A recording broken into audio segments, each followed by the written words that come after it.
Okay, so I reached the end of the paved trail and ran into a group of people down there. They seemed pretty nice. They had a little campfire going. That explained the smoke smell I was smelling, and they had cameras out. They were videoing the Ashtabula River, and so I didn't want to interfere with that. They're not people messing with the land, but enjoying the beauty of it, which is what I like, that I promote. Okay, so figure I'll do my my hike back, and I don't have my gloves on, and I'm starting to need them. It's a little chilly down here, so for a minute you can see the sky. If I can get these gloves on. So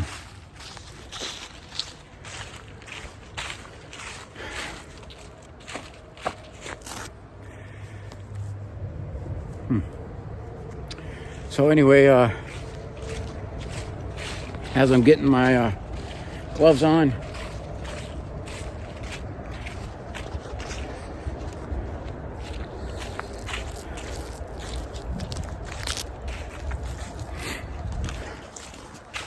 there we go. All right, sorry about that. So making my way back up the trail.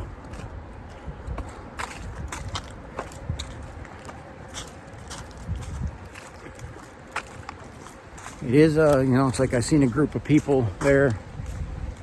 I turn off the camera because I don't like to get into other people's business like that. But doing these videos, I've run across some people that you wouldn't want to run across, and other people that are very friendly. And so I never quite know what I'm going to get. So for the most part, I just turn the camera off. But as I talk about a whole lot on this is learning self-defense, and I even say this home defense, and just some simple tactics you can use to even avoid being in a situation. I fortunately have the ability to do that. I can approach a group by myself like that without a whole lot of worries, because I do come prepared. Just switch this around here, and I do a lot of training with that. So this is actually a pretty cool place. There is a lot of trails back here, a lot of places you could go and get into back here. It doesn't have to be a short hike. So in this one you can do your full hike and keep your feet dry. Just even for amateurs or beginners, this is a great trail.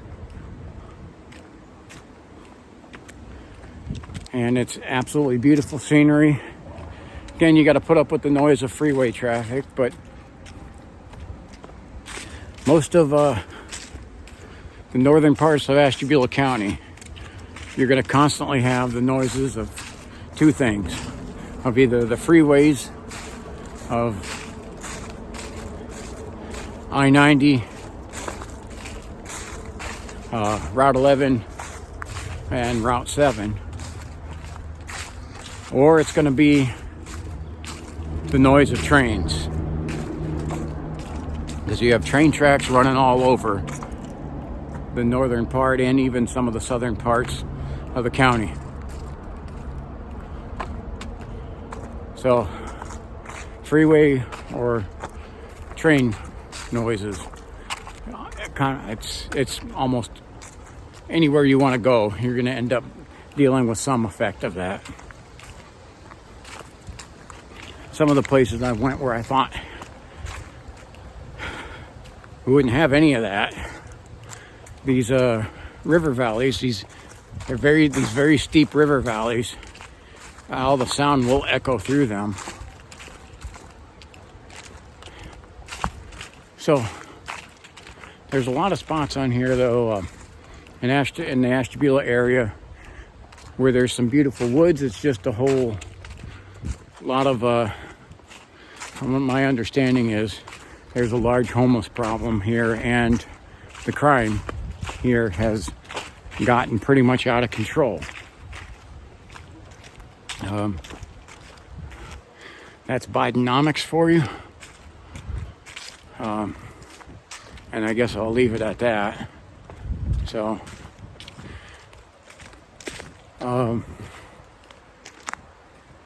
so it is one of the reasons why lawlessness is just kind of pervading through this country, and why you have to be able to constantly be able to defend yourself or someone else in a moment's notice. And whereas people used to think and have the security at least that they were safe in their home, when they pulled in their driveway they were safe, that's no longer the case anymore. And it's spreading like that all over the nation. Because what happens with a lot of people is their phones take up too much of their attention. And their face is down in the phone, and they have no situational awareness to what's going on. And they're easy targets, because when your hands are on your phone and your face is staring at that, you are unprepared to defend yourself, and a lot of times you will not even see the threat coming, and they can get up close to you. Distance is a key factor for your self-defense. If you are highly trained with a firearm, like a police officer, and you're open carrying in a very good holster, your gap distance is about 21 feet, 7 yards. If they are within that 21 feet, you may not be able to get that firearm out in time to defend yourself. Trained law enforcement have a hard time if somebody is charging at them with 21 feet to be able to get that firearm out to defend themselves. And well, I had to learn that. I had to learn that in all of my training, in that reaction gap. So a big thing is spacing. And if you have your head down in a phone and your hands on it, or you're getting out of your car with your hands full of everything else, groceries, whatever else it is, you're not paying attention to your surroundings, and you lose that reactionary gap. Someone who wants to attack you can be right up on you real quick, and you didn't see them because you weren't paying attention. And by the time you notice them, they either are already attacking you, or you have no time to adjust, get something out to defend yourself. One of the things you can do if you have stuff in your hand, you aim for the head. If something is coming towards somebody's face, human reaction is that you'll flinch. What can a flinch do? A flinch can buy you time. And seconds are what matters in a self-defense issue. And when someone's trying to attack you, you need time and you need distance, which is time to get your self-defense weapon out, whatever it is, whether it's a baton, a knife, a stun gun, a pepper spray canister, or a firearm. You need time and you need distance to be able to do this. Not to mention, you need to be proficient at it. The more familiar at it, the quicker you are. I'm starting to head uphill. You can see me breathing a little harder here as I'm heading out of the Gulf. We've got the cover the Riverview Covered Bridge in the background, and the Sloan Gulf Covered Bridge right over there.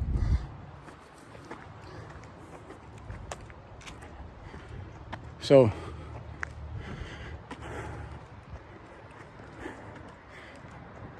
you have to remember to keep your head on a swivel, keep paying attention. Pay attention to your phone when you get to safe areas. Don't let your phone rule you.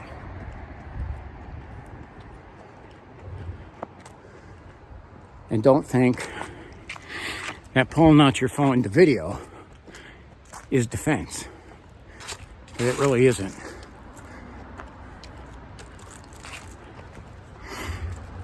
You pull your phone out to video is not going to stop somebody from attacking you.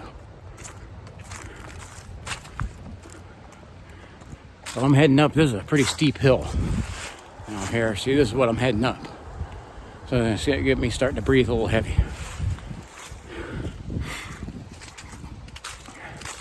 But this really is a beautiful area. And it looked very clean.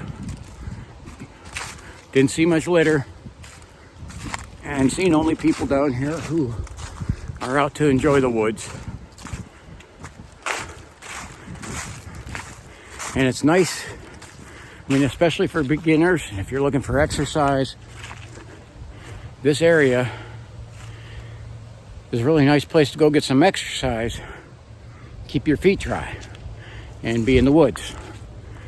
Again, I do not recommend this without self-defense. And if it's women doing this, I do not recommend it alone. So when there's two of you or more, that changes the whole equation for whether someone will attack you and pick you as a target. And a big part of the avoidance of having something happen is not looking like a target and not giving the opening.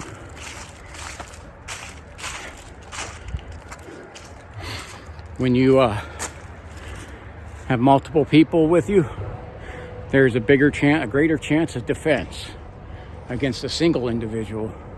It's going to change the whole equation because now you're not an easy target. So most criminals want easy target.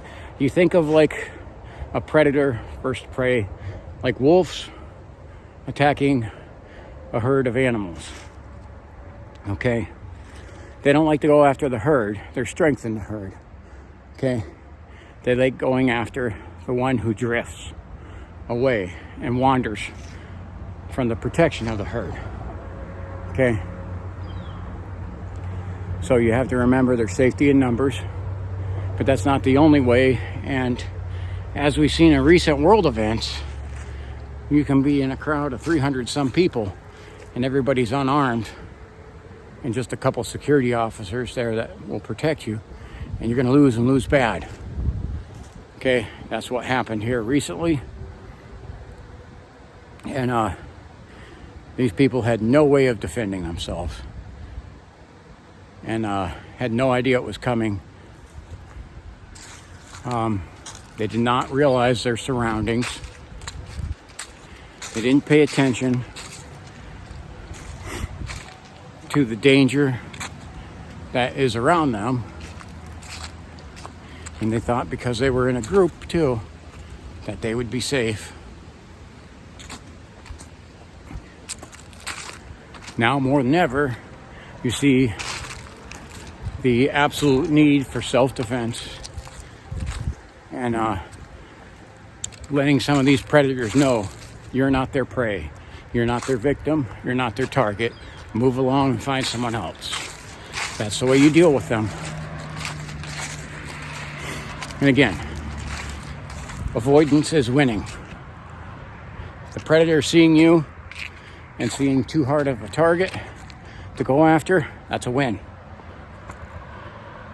And that's what we want. Okay, we want to be able to live our lives free, without fear of being attacked or taken advantage of. And that's not too much to ask, really. But to have that, you have a responsibility. It's nobody else's job but you. So I hope you learned something from this. Hope you enjoyed the walk. Please like, subscribe, and share. I will be having some more videos at some future times. Again, get out in the woods, enjoy it. Enjoy your freedom that we have been blessed with in this country. Don't take it for granted. Remember, you have a responsibility to maintain that freedom. Alrighty, God bless you. Take care. And thank you for watching.